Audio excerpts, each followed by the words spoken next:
Narendra मोदीजींच्या Epstein 2 file मी खोलणार आणि त्यांना खुर्चीवरून खाली खेचणार अशा प्रकारची वल्गना प्रकाश आंबेडकरजीने केलेली आहे।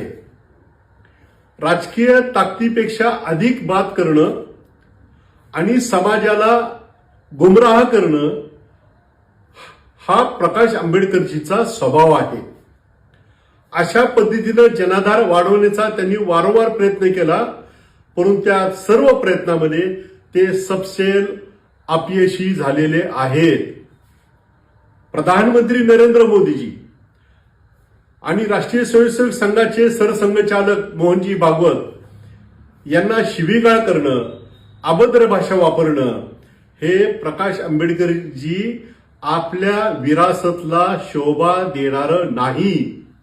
म्हणून अशा पद्धतीनं वल्गना करणं बंद करा, त्यामुळे तुमचा जनाधार वाढणार नाही, तर तुमचा जनाधार कमी झाल्याशिवाय राहणार नाही, हे आपण लक्षात ठेवा।